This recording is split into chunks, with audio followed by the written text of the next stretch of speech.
Hi and welcome to another gaming video, and in today's video I want to talk about the Nintendo Game Boy Advance. Now, it's a console that I've not really had much time for in the past.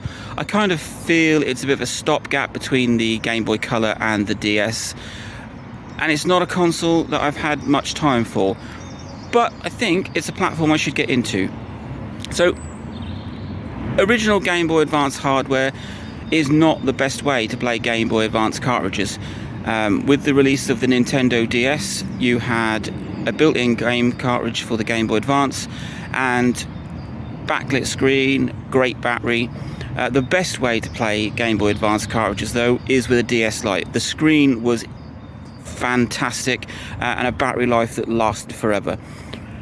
So if you wanted original Game Boy Advance hardware, you've got three models to pick from. You've got the original, you've got the SP, and you've got the Micro. So let's take a look at the Micro briefly, which I've talked about before, and it is as it sounds. It is a small Game Boy Advance. It will only play Game Boy Advance cartridges, so it's not backward compatible with Game Boy and Game Boy Color cartridges.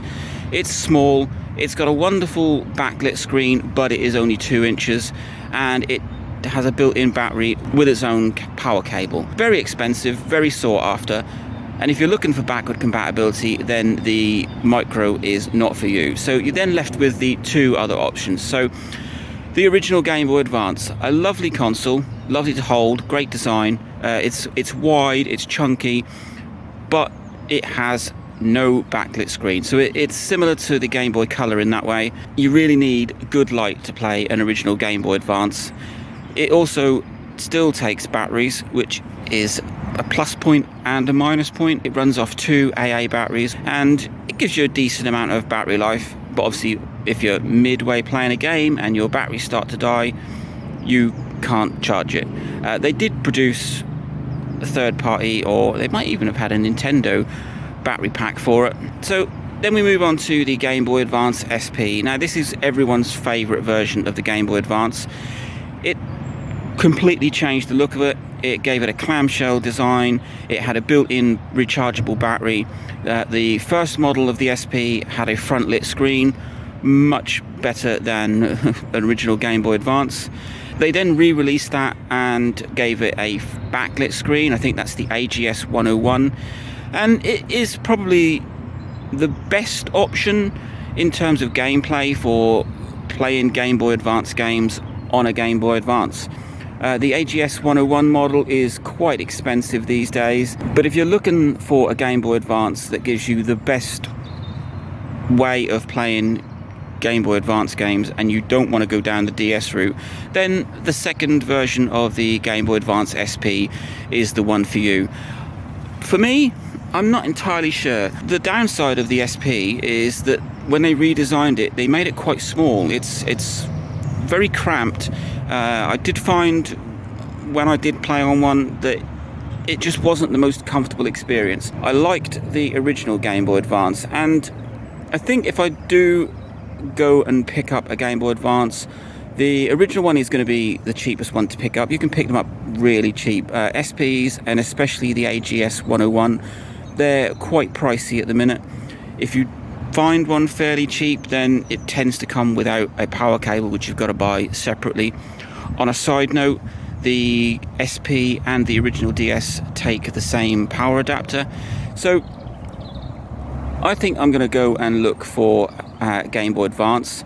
The one selling point for the Game Boy Advance for me is that besides the Micro, you can play Game Boy and Game Boy Color cartridges on it. It's backward compatible, so if you were looking to play Game Boy games, original Game Boy or Game Boy Color consoles are very expensive at the minute.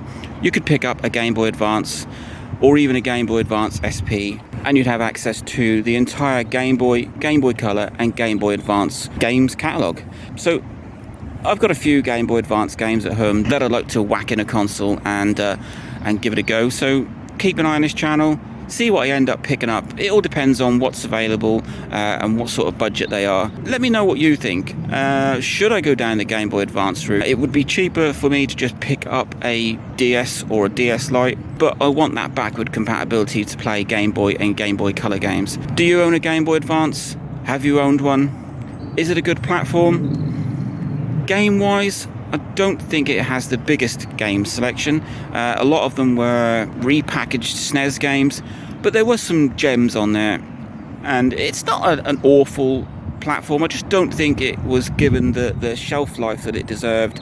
It was released too late, and then it was superseded by the DS, which really made no sense because the DS had a Game Boy Advance port in it. So nobody is going to go out and buy a Game Boy Advance when you can buy a DS that can also do Game Boy Advance. So anyway, let me know what you think. Is the Game Boy Advance a good platform? Which model hardware should I buy? Link, like, subscribe, enjoy. Console. They did revise it. It's alright. Oh, f*** you.